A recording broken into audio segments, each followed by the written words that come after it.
ସରକାରଙ୍କର ଯୋଜନା ସବୁ ତଳସ୍ତରରେ ପହଞ୍ଚି ପାରୁନି। ହଁ ଦର୍ଶକ ବନ୍ଧୁ, ସରକାରୀ ଯୋଜନା ତଳସ୍ତରରେ ଅପହଞ୍ଚ କାହିଁକି? ସରକାରଙ୍କର ଅନେକ ଯୋଜନା ଅଛି। ତା ମଧ୍ୟରୁ ପ୍ରଧାନମନ୍ତ୍ରୀ ସଡ଼କ ଯୋଜନା ହେଉଛି ଅନ୍ୟତମ। କିନ୍ତୁ ସେହି ଯୋଜନା ମଧ୍ୟ ଏବେ ଫେଲ୍ ମାରିଛି। ସ୍ୱାଧୀନତାର 78 ବର୍ଷ ବିତିଗଲା ହେଲେ ମଧ୍ୟ ଏବେ ପର୍ଯ୍ୟନ୍ତ ଲୋକମାନେ ତାଙ୍କର ମୌଳିକ ଅଧିକାରରୁ ବଞ୍ଚିତ ରହିଥିବା ଦେଖିବାକୁ ମିଳୁଛି।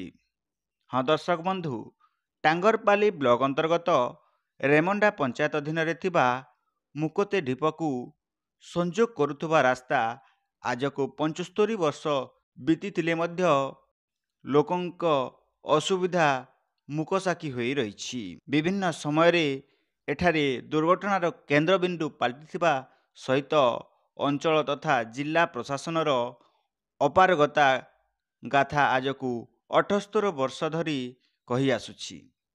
ଏହି ରାସ୍ତା ସ୍ତବ୍ଧ ହୋଇ ପ୍ରଶାସନର ଅପାରଗତା ଚିତ୍ରକୁ ବ୍ୟକ୍ତ କରୁଥିବା ବେଳେ ନିଘୋର ନିଦରେ ଶୋଇଥିବା ଅଭିନୟ କରୁଥିବା ବୁଦ୍ଧିଜୀବୀ ମହଲରେ ଚିନ୍ତା ବଢ଼ାଇବାରେ ଲାଗିଛି।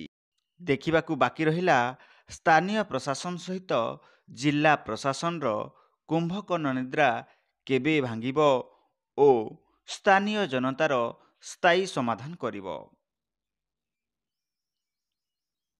ସୁନ୍ଦରଗଡ଼ରୁ ରାଜୁ ପଟେଲଙ୍କ ରିପୋର୍ଟ, ସନ୍ଧାନ ନ୍ୟୁଜ୍।